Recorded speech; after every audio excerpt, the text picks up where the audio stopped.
stupid little fucking tube of paper that sucks in dangerous chemicals. And you're telling me that I should be worried about the end of the world? Your end of the world is happening right now. I'm watching it. You're inhaling. You're addicted to a fucking a little stick.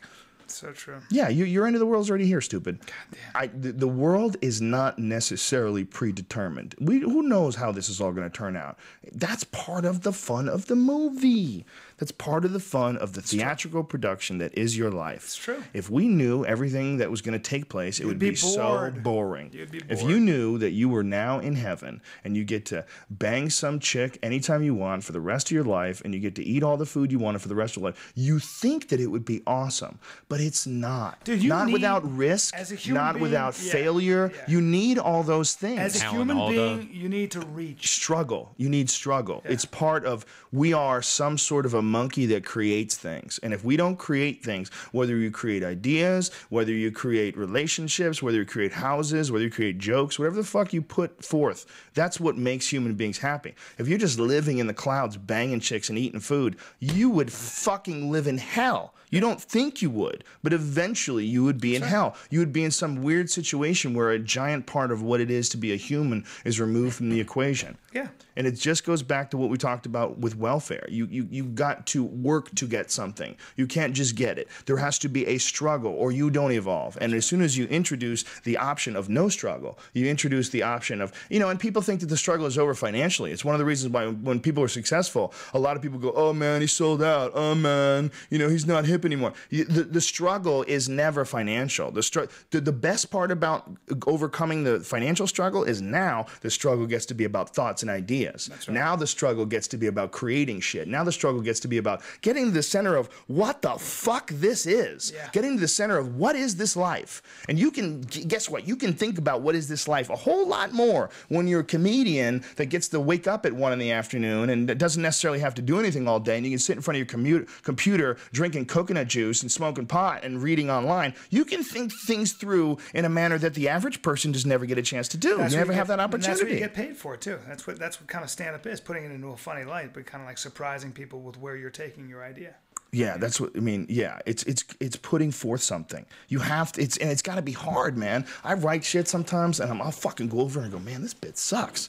There's something missing in this bit. Yeah. Like I know it's there, but I don't know it's there. Yeah. And then there's this thing that I've just figured out how to do, like over the last couple of years, where I used to have a theme. Like I would say, okay, today I'm going to write about Viagra. We're going to sit down. We're going to write some shit about Viagra, and then I would start about that, and maybe it would go in a different direction, but not too far off path. Now I just sit down and I open up a page and I just let it go. Right. I just get high as fuck and I let it all go. Whatever crazy thought I have. And then in the morning I get up sober and then I look at what I wrote and I go, what the fuck am I talking about? Like I write shit sometimes when I'm high and I go back and read it and I'm like, this doesn't even seem like it's me writing this. Right. Like who the fuck wrote this? Does it make sense? Sometimes, yeah. Sometimes. Yeah, sometimes it doesn't though. But that's part of the whole zone that you get into when you're creating something. You can't be afraid of looking silly. I knew you for so many years where you never even smoked a joint. You didn't do anything. Yeah. What was your turn? Did Stanhope get you? No, Eddie Bravo for sure, 100%. He was really good at jiu-jitsu, and we were hanging out together just because we took classes together, and he gave me some private lessons and tied me up in a knot. I was training with this other guy. I was taking private lessons with this black belt. He was a very nice guy. He had good intentions, but I could roll with him, but I knew his game, and you get to a certain point where you could roll with a guy like, I could tap him out, and it's very rare, but occasionally I could get him with something. And part of it was him like rolling nice with me and rolling easy with me and let me get things. But also I knew his game. Right. Well, when you start rolling with someone else, you realize, oh, you got to roll with a bunch of different people. You can't just roll with one person, because Eddie Bravo just went right through me. He just destroyed me. Part of it was because he was way better than me and really an amazing jiu-jitsu guy. Like, he's a genius, a jiu-jitsu genius, a true genius in every sense of the word. But it was also because I sucked. I thought I was good because I knew how to wrestle with one guy. I knew his weaknesses. I was physically a little faster than him, and I can do things. But then I started rolling with other people, and I was getting tapped all the time. I was like, oh, okay, I got to join class. Right. So anyway, Eddie said, I'd be happy to give you some private lessons. I said, oh, awesome. So we went out, we got some lunch, get some private lessons, and we started talking about creativity and life and music and stuff, because he's a musician. And he said that he writes his best stuff when he's stoned. And I was like, that doesn't even make sense. Like, Right. you're high, and I'm thinking, when you're high, I was like, oh, you dope, you know, you Right. loser. You know, like the moments in my life where I'd been drunk, I was embarrassed about those moments. Yeah. I never like look back at the time I was drunk like I can now. Right. You know, now, you know, we're like, they were fucking hammered and we're talking shit at the bar. You know, it's fun. That to me, you know, I'm in control of my shit now. Right. So if me and Bryan and Joey Diaz do shots at in the green room and the Portland, helium, I don't feel bad about that. Right. I feel like we had a good time. It was crazy. The next day I had a headache. Right. You know what I mean? Right. But back then I was embarrassed about anything that I did that wasn't positive, and anything that I did that might make me a loser. Anything that I did that might Make you keep vulnerable me. too, Yeah. you know? Yeah. So he was so adamant about how weed made him like really creative, and I was like, all right, let's do this. Come on, pull over. So we smoked pot, and then we had some ice cream. And it was amazing. It was the greatest ice cream I've ever had in my life. And I couldn't believe that marijuana made this ice cream so fucking good. I had an ice cream sundae with hot fudge, and it was the most incredible. The sensation of eating the food was so heightened, I felt like a fool. I felt like I can't believe that all my And life. that started? That was Yes, that was it.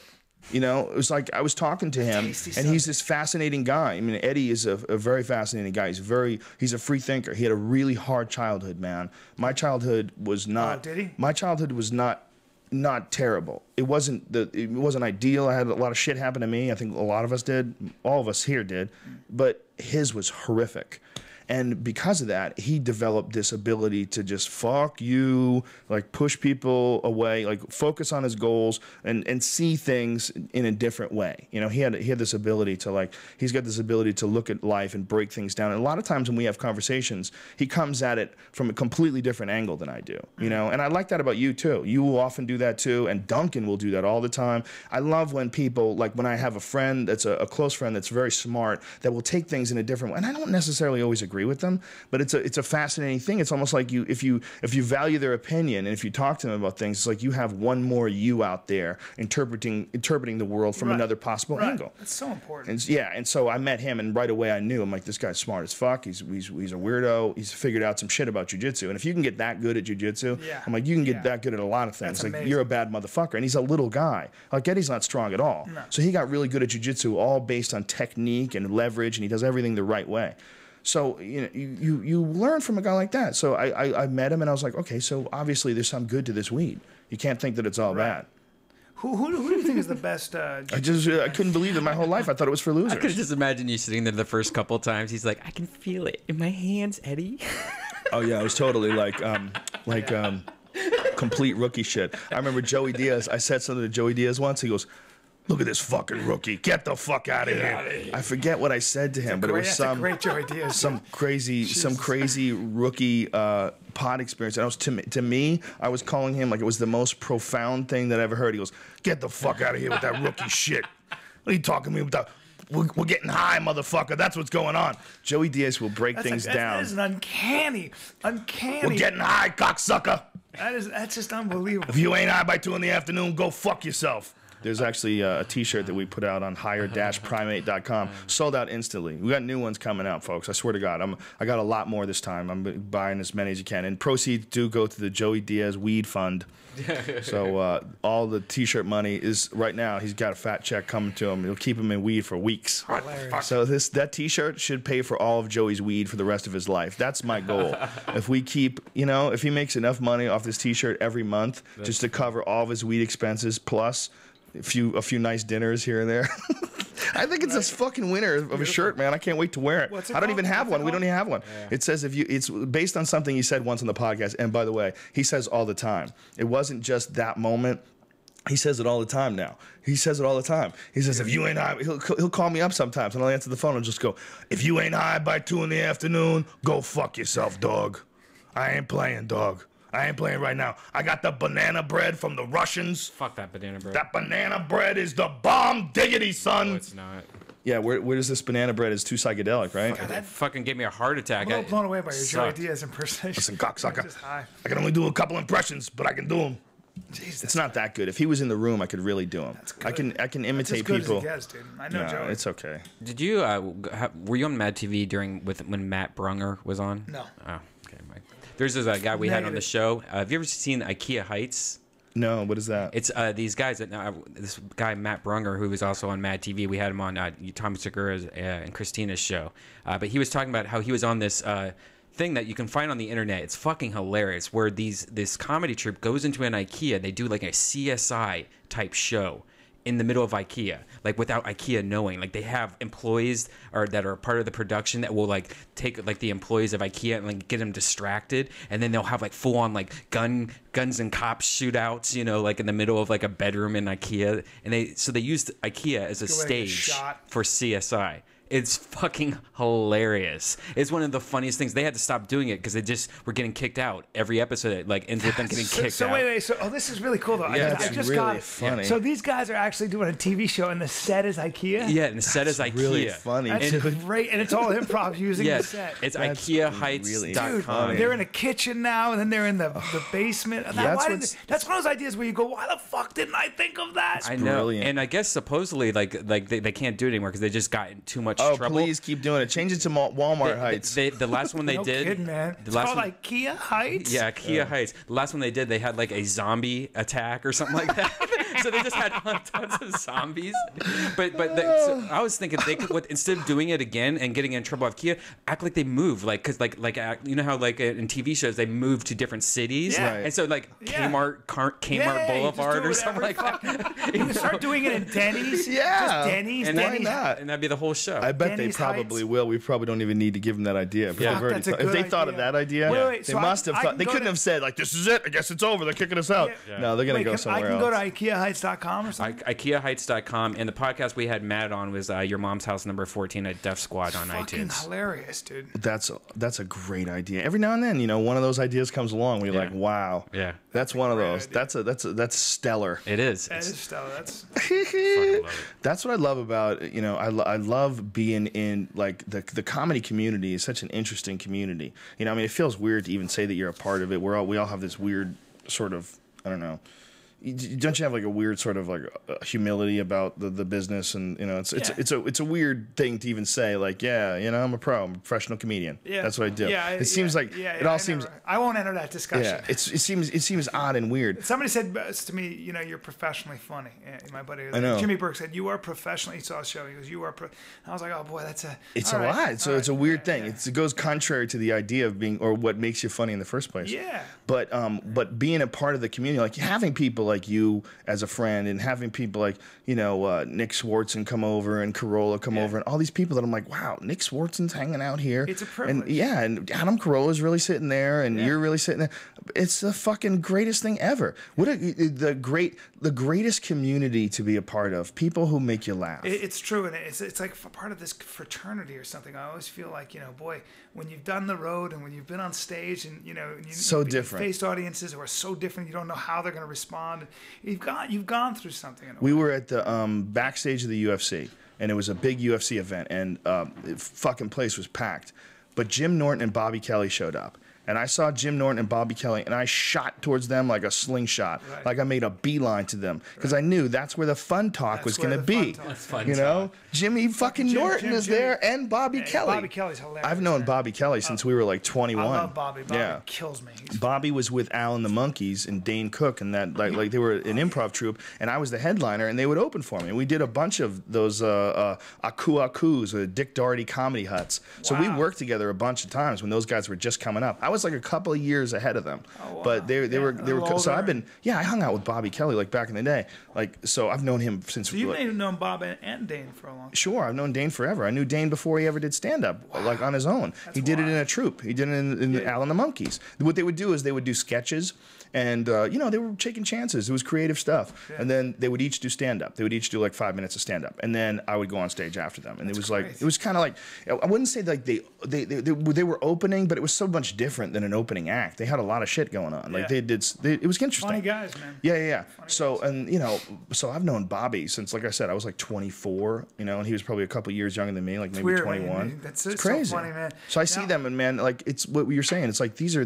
like like your soldiers. family, man. Yeah, They're like soldiers. fellow travelers in this weird world of show man. business. Yeah, I have a lot of pride in it. Like I do too. I did a New Year's Eve show, and I was in Ontario at the Improv, and it was just packed, and we were about to count off from here, and I remember just stopping, and I had the mic in my hand, and I went, I really meant this to her. I said, I feel like a successful person. Like, I can't believe I get to do this for a living.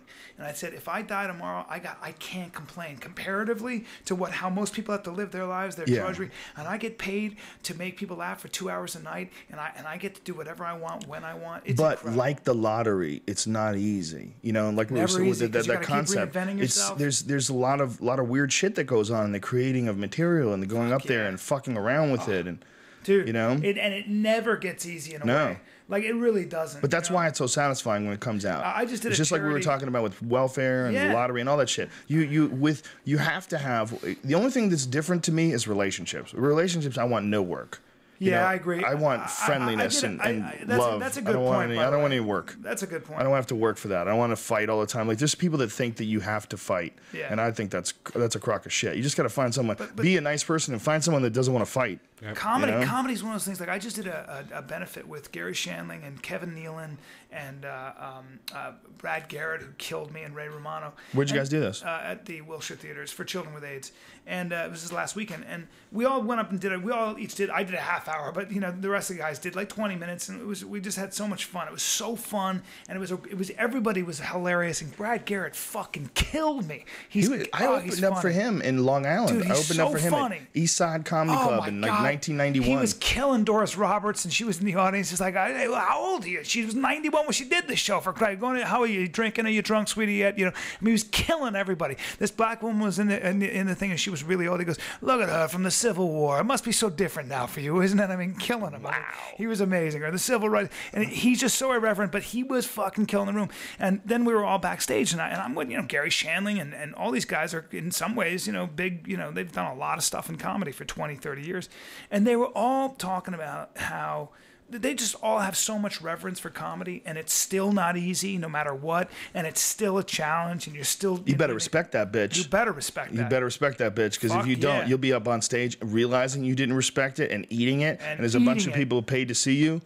It's so true. That motivates the fuck out of me. It never gets old. You're going to be on stage for an hour, my friend. Bring the money. You said that one time. I remember a long time ago. This was fucking 13 years ago. I did Friday nights or something that you were emceeing, and I got up and I did this weird story, and you were like really complimenting. You said, you do the most unusual shit. He goes, but you could never do that shit on the road in some cities. They'd be like, you got to bring the money. If you're going to do an hour, you got to bring the money. Guess what? You got to be fucking funny for an hour, because people lose their attention span. That room gets quiet quick. Yeah. Even if you're famous. Michael Richards, I don't care who you are. More so, because people get angry. They're on your side for 5 minutes. You got 5, maybe 7, maybe if you're Brad Pitt. And then, and it just fucking tumbleweeds. It turns the other way. You hear a dog bark in the distance, and they fucking hate you. Yeah, it turns the other way Charlie quickly. Sheen. Do it off stage. What a surprise! Yeah, exactly. Monetizing his madness, as one of my friends says. That is a good way of putting it. Jeremy Piven said that. He goes, monetizing. Jeremy Piven's a smart guy. Yep. That is what it is, sort of. I mean, it's also, he's trying to figure out some way to get the public on his side, because he's got some giant lawsuit coming up. He's fucking crazy. You think? I mean, winning. It's called winning. He's with the goddesses. That's a guy who... Poor fuck. That's a guy who... Cocaine. And who just hasn't been living in the real world. Cocaine confidence. That's 25 years of fame, by the way, in Hollywood. You're an alien. 7 gram rocks. And winning. And Warner Brothers still has this big poster on their 7 gram rocks. Yeah, Brian thinks it's all a scam to make 2.5 Men the biggest show ever next season when he comes back in his triumphant return. He thinks it's all orchestrated. The horrors. The Warner Brothers still has a huge banner of their show. Briefcase full of cocaine. Choking porn stars. Almost threatening to stab his wife. Winning. Has he got a lawsuit coming? Yeah, he does. Apparently, according to Hollywood insiders. Oh, you mean from CBS? Yes. Apparently, according to Hollywood insiders, he actually has a very good point, because the guy didn't show up for work late. It wasn't like he was missing shoots and costing them money. Yeah. He was always fucked up. They knew he was fucked up from a long time ago. They hired him under the premise that he was this party animal. And guess what? That's what he fucking plays on the show. Yeah. He plays a watered-down version of the real-life Charlie Sheen. Exactly. This sounds like a big dick contest. That's what it sounds like. It sounds like him and that guy who's the executive producer. They're waving the dicks around. Chuck Lorre. And the executive producer doesn't want this junkie back on his set, and he wants to move on, but he's going to ruin a lot of fucking people's jobs. What they say was that he was able to, he could strangle a girl and everything else, and then he made fun of Chuck Lorre on that radio show, and that's when he got fired. Well, that Chuck Lorre guy, we talked about on the show before, about all the shows that he's produced. He produced Grace Under Fire, he produced Roseanne, he produced Sybil. He had to deal with cunt after cunt after cunt, and he developed the ability to put his fucking foot down. Yeah, he did. You know, and that's why he's so successful. He's fucking good at what he does. That guy's got a gang of TV shows. And listen, man, the bottom line is Charlie Sheen was probably very creatively unfulfilled, you know, and it's not to say that 2.5 Men wasn't a good show, because quite honestly, I never watched it. I've never seen a single episode. It's not bad. So I don't know. I watched like maybe one scene once. I'm happy for John Cryer. He's the nicest fucking human being on the planet. I met him a long time ago. We did a college together. In, oh, did he do stand-up? I think he did. I'm pretty sure it was him. It was he's about the nicest. Because he was in a nice movie person. before then. I couldn't believe that I saw. There was one of the first guys I ever saw that had been in a movie. Yeah. I did a stand-up at this college, then he did something else that was like bigger in the same college. Pretty in Pink, right? Yeah.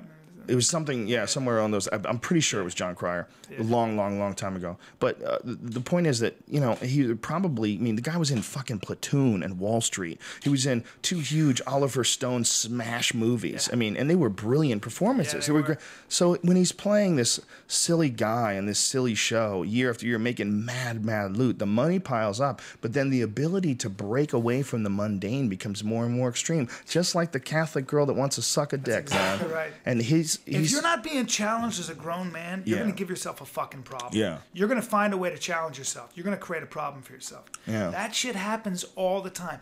Somebody gets exactly what they want, and they're a little too young to handle it, or they get exactly what they want, and they have nowhere else to, they don't have the imagination to figure out where else they can grow. They get into fucking trouble. Too much money, no imagination, and you didn't earn it, you're fucking, even if you did earn it. What I do respect that Charlie Sheen's trying to do is apparently he's trying to evolve his show. So he's bringing in comics, and Russell Peters is going to come on. He's going to tell us about it, because Russell's been opening for him. Man. He's great. Someone please on Twitter verify Russell Peters, the real Russell P. That's him. He's great. So he can't get verified. Wait, he's having guests on the show or comics opening for him? Comics. What they do is the comics will interview him. There's a video of him interviewing Russell Peters, where Russell Peters interviewing Charlie Sheen, where Charlie Sheen talks about accidentally leaving his gun out, and Kelly Preston was living with him, and she dropped the gun and shot her. It shot the toilet, and it ricocheted and hit her. Yeah. She got hurt. How does that happen? That's, you know, crazy junkie shit. Dropping a gun, though, I don't think that usually goes off. Yeah, it very well could have been a Charlie just has good writers for this show. They've probably learned from the mistakes of the past that they actually have to make this thing interesting. Yeah. Well, that's what they're doing now. You know? But I mean, this story is a true story. But apparently, who knows how much of it's true? But Russell Peters was interviewing him. That's it. And then Russell says a bunch of really funny lines in between it and just fucks around with it. And so now it's sort of become sort of a show. You know, but I think they need to incorporate other things. Like they need to incorporate music and some other shit. I think it should just end. I haven't thought about Charlie Sheen in like 3 weeks. Yeah, but that's you. That's you. He's got. Everybody's. He's got something there. There's some sort of an interest. As he moves through the country, he starts dragging together a show. It's yeah, that's what I'm saying. I mean, it's kind of fascinating. Who knows? I mean, look, the guy whoever the fuck the guy is inside of him, that was the guy that was in Wall Street or was the guy that was in Platoon, that guy's a bad motherfucker. And if you could find who that guy is, you know, people lose their way and regain it. Yeah. It happens, you know, and it might be through this humility that he gets out of getting fired from his fucking job and bested in this big dick contest. I don't think he has that much money either. What? I don't think dude, he's got like $100 million or something silly. I don't know. A lot of it might be in real estate. A lot of it's, you know, a lot of times. Dude, he was making more money than any human being had ever made on a sitcom. Yeah. He was making $2 million a fucking episode. Yeah, he's definitely got money. He's got some cash. If he doesn't, he's crazy. He almost bought a hooker hotel. There was an article. There was an article about him not having that much money. Really? Yeah, but that's some haterade. No. Haterade? It was on the news. I've never heard that before. That's what? Awesome. You, the internet guru, has never heard Haterade? Put oh my Charlie God. Sheen. Sheen. Haterade is old, dude. I bet you if you look up Charlie Sheen bankruptcy or Charlie Sheen like spent money, you'll see. You'll be I bet you're hoping right now, wishing Charlie was going broke. Meanwhile, Charlie's winning while you're here doing your what is it, podcast? Great, making a good lot stuff. Of money for this podcast. Good stuff. It's really traveling well. It's really doing well for you. A lot of money, Charlie. It's a big time production here. Was that real foam over that microphone? It's Joe Rogan. It's Joe Rogan, and he's very good at what he does. I want to poop back and forth. Good luck, Charlie. smoke weed and stay away from that cocaine. Yeah, that's always those highs. Those are not the good highs, weed bro. is fine. Blow always. Nobody ever did blow and went, yeah, I had all these problems. I did a bunch of blow and then it fucking worked out.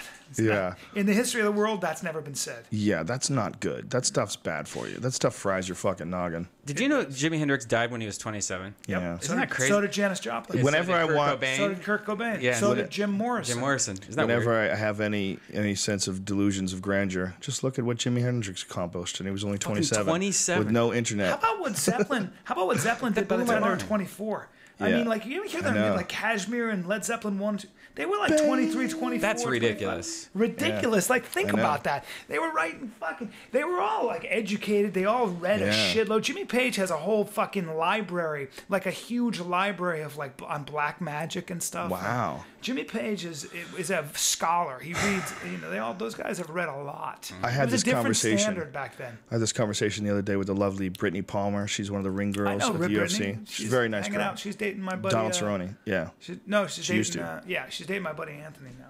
Powerful. Your friend Anthony's getting some of that. Yes, my buddy's a writer and a very good guy. I just saw Brittany. Boom, boom, boom. Anyway, she's a very nice person, and she is fascinated by the 70s and the 60s, and she's a painter, and she makes all these. She's making all these different paintings, and we were having this conversation like. I'm the same way. When I listen to music, 9 times out of 10 when I'm driving in my car, I'm listening to my iPod, and it's usually like some like 1970s Zeppelin or it's some 1970s Allman Brothers or Leonard Skinner. That shit to me just resonates. When I listen to old music from like that era, for whatever reason, it just resonates. And I'm trying to figure out, what is it about that time? What is it about the Jimi Hendrix? What is it about Jim Morrison? Was it just because it was the first of that shit? Was it because it was the first of this giant evolutionary breakthrough from I think it's a combination of a number of things. One is that a lot of people back then thought their music counted for something. In other words, they thought that their music could actually change something. And a lot of what happens with artists is cynicisms at times have a certain cynical stamp on them. And I think we live in a very cynical time. The notion that nothing you do as an individual, certainly as an artist, could change anything at all. That's very prevalent among artists. So you don't have people who are doing stand-up, for example, to try to break a social norm or shatter a social norm. You certainly don't have a lot of musicians saying, my music is actually going to influence the political atmosphere. Remember, it was after we had been through in the 70s, we'd just been through and we're going through a terrible war in Vietnam. And you know how many people died? 54,000 men were killed. That's a huge number, where if you compare the wars in Afghanistan and Iraq, it was 4,000 deaths and a lot of injuries. But I'm just saying that in a very short period of time, we'd also been through a number of, we were in the Cold War, we'd been through World War II, and everybody had an active memory of that. That shit, life really counted and mattered, and people didn't live as long. And there's this idea that you better hurry up and get through it and make your fucking stamp while you still have an opportunity. Because if you looked around, and let's take 1974, and you looked around at the world, half the world was starving to death, and half the world was living under communist dictatorships, which was essentially slavery, and half the world was a very dangerous place in that war. And by the way, there was an arms race called the nuclear arms race between the Soviet Union and the United States, and a lot of people really were like, you know what, we could all fucking just blow up. The next war is going to be where the cockroaches and the rats are the only things living. And there was always that saying that if there is a third world war, I think it was Einstein who said the living Fourth World War will be the fought living, with sticks. The living will envy the dead, right? That idea, because Yeah. you'll be. He said, I don't know what's going to start the Third World War, what weapons will be used, but the Fourth World War will be fought with sticks. That's such a great quote. Yeah. But the point is that I think when you live in times of great uncertainty and times of great hope and times of great violence, remember in this country we'd come off a number of assassinations, Martin Luther King, Right. Malcolm X, John Kennedy, Joe Kennedy, and it goes on and on. I mean, there was this notion that we were in a real battle and a real social battle for our souls, man. You had governments sending young boys off to die in a war. Most people hadn't even heard of that fucking part of the world. And there was this idea that we're losing. We gotta get in the streets and say something and do something. More importantly, if we do so, shit will change. And people were getting hosed down, and black people didn't have the vote until 1964. It was only 10 years old. So when you think about how extreme things were. Not only that, but how uncertain and how it was the beginning of so many different ideas that were competing. When you get a society in turmoil, usually, and what's very positive about it is you want a cross current of ideas. You want ideas bashing heads like fucking rams. And when you have that, provided you keep the violence out of it, but there's always going to be a little violence. But when you have that, and people are where they're fighting for their souls with an idea, you're going to get something pretty fucking cool. And you're going to get certainly very volatile artistic expression. And a lot of that expression can very well be Miles Davis, who was saying, I'm a black man in America with, and I still don't feel free, or whatever it might be. Or you could have Bieber. Well, Bieber is candy compared to, think about it, how much music counted back then. Right. Jazz was the only place that a lot of black people could really express themselves honestly, through a fucking horn. So if your heart's broken, you either sing it or you shoot it through a horn, because if you say otherwise, you're going to get fucking hung or shot or arrested. That's what it was to be black in the 1940s, 50s, 60s, and even the 70s for a lot of them. That's the bottom line. It goes on and on. So things were way more extreme. And I think in today's world, where everything's at the touch of a button, where everybody has plenty to eat, even if it's not healthy food, and we feel safer. And I think we're cynical. I don't believe that what we do and what we say can really change the world. And back then you did. You think it's the numbers? Just too many humans now? No. I mean, there's still people like Rage Against the Machine that kind of believe in the same kind of shit, I think we're going to face another. We're always going to face challenges as people and as a world, and those challenges may very well bring into question our own survival. I don't think so for a long time. I don't know. You know what's really changing the world? This thing we're on right now, the internet. This is the big change. Very much. The way we are right now, our parents were never like this. These conversations were never held. And it gives more potential, Joe, for the notion that all of us could get together and springboard into an idea. And a major shift in consciousness. With something like this, like right now, live, there's 2,000 people listening to us live. And this is a tiny fraction of the amount of people that will listen to us over the next few months. Right. It's going to be hundreds of thousands of people. And these people, when they start looking at the world the way you're talking about it, the way, stepping back and describing it and saying, what is it? What is it to live with passion? What is important in this life? What is the fun? Where's the enjoyment? Where's the real, true passion in this world? Like, what is it for you? What is it for you? And if you don't fucking find that, your life's not going to be fun. That's right. And if don't get saddled down by debt, don't get caught up in a lot of but also important on things. Piggybacking on that great point is you've got to find a way to keep yourself inspired. Yeah. Find ways. I don't care what it is. Just truly be doing what you enjoy doing. Yeah. You do and have to constantly stoke those fires. And one of the things about stand-up is the fear of bombing also gives you another added incentive and motivation that I think some artists are without. That's right. When they just produce books or just produce, they just wait for reviews. But the fear of actual physically being in front of someone when they don't like you, that's so much more intense than a shitty review.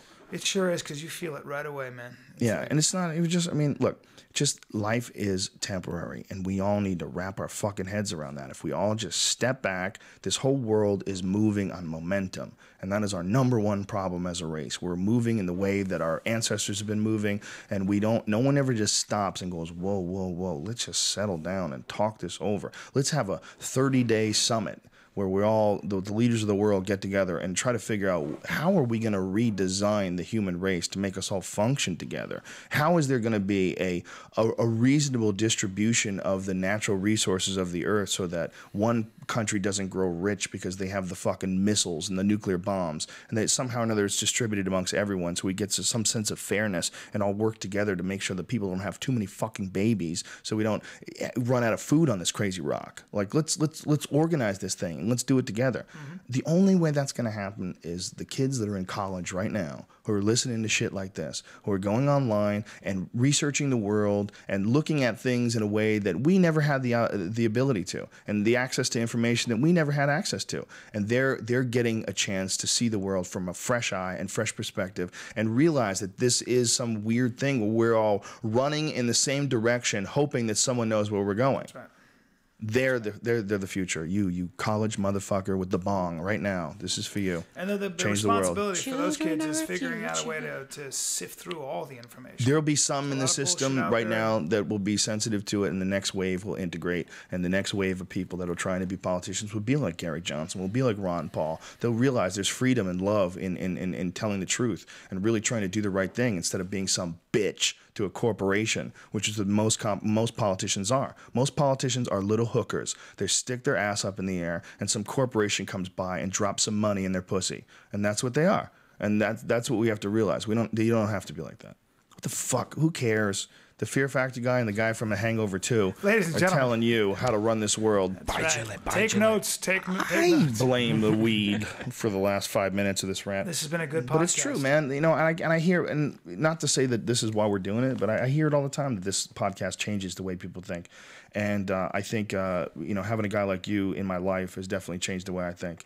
And I think, all of us together, we help each other. And I'm very happy and very proud that we can put out this resource, not just for entertainment, this podcast, but also, it gives you an opportunity to hear another point of view that you might not come in contact with in your life. I don't know too many people like you. It's hard to cultivate them. I've done a real good job of trying to keep as many interesting people in my life as possible because I think it's enriching, and I love conversations with you. We have the craziest fucking conversations. Yeah. But we have had more on a regular basis since I put together this podcast than we have in the last few years. I know, that's why I like doing it. That's why I call you up. I'm like, I want to do your podcast so we can hang out and talk. Yeah, we're very lucky. You get busy in life, but you do get busy. These are great conversations that we have. They're fucking awesome. That you never really do when you're just hanging around, because a lot of it's grab ass. You're just getting distracted by a bunch of other people. But it's focused. When you're forced to sit down and focus and talk about what's important to you, you figure things out as you're talking. Well, could you imagine all the people that are? If you're standing in front of 400,000 people, you would never feel so free to talk and be boring. My God, you'd be terrified. I'd be releasing doves. I'd do whatever I could, man. Fucking 4,000 people. We did 50 with Jimmy Norton. We did a crowd of 50, and it was definitely a different experience. Yeah. We're gonna do more of those. We got 3 this week. We got Renazizi tomorrow, and then we got Doug Benson on Wednesday. All right, bitches. Thank you to the Fleshlight. If you go to joerogan.net and click on the link and enter in the code name Rogan, you'll get 15% off the #1 sex toy for men. You want one? Did I ever give you one? No. I got some. You gave me one. I gave you one? Did you use it? Did you fuck holes in it already? I don't know what you're talking about, Joe. Listen, subscribe to Death Squad on iTunes. It's Bryan Callen, aka Redban. He's got a whole network of funny comedians that we're all friends with, and they have a bunch of different shows. Your Mom's House with Tom Segura is particularly excellent, as is the Skeptic Tank with Ari Shaffir. That's a fucking awesome one. And then the Naughty Show with Sam Tripoli. We have Lexi Bell tonight on the Naughty Show. And they're really fun. And if you're looking for some free entertainment, it's available on iTunes and on DeathSquad.tv. San Francisco this weekend, almost sold out. Get on it, bitches. Don't sleep. I got a lot of new shit. I haven't been Come to Edmonton Comic Strip. Yeah, come to where's it? Edmonton Comic Strip in Alberta, Canada. Yeah, which is the shit. So me, Sam Tripoli, and Tom Segura at Cobb's. I believe it's Thursday, Friday, Saturday. I think Saturday's already sold out, and most of Friday and Thursday are sold out too. Sal's Wednesday. This Wednesday, Sal's Comedy Hole in L.A. 8 o'clock. Yeah, if you go to salscomedyhole.com, it's a very fucking sketchy place. They don't have real That's great. It's really you can't buy tickets online. You can RSVP though, and there's call only up and RSVP. 80 seats. Yeah, there's only 80 seats. But it fills up and it's fun and it's like an old school New York kind of spot where they did alternative comedy. You know what I mean? It's a good place to fuck around. I sometimes will go on stage with just an idea there and just rant. Yeah. It's only like 80 or 90 people. I got a whole thing I want to do on the Prince there. Shazam, me too. I'm gonna do it first. Oh shit! Yeah. I'm gonna write my Prince note as soon as we get out of here. All right, ladies and gentlemen, thank you very much. We'll see you tomorrow. I love you, bitches.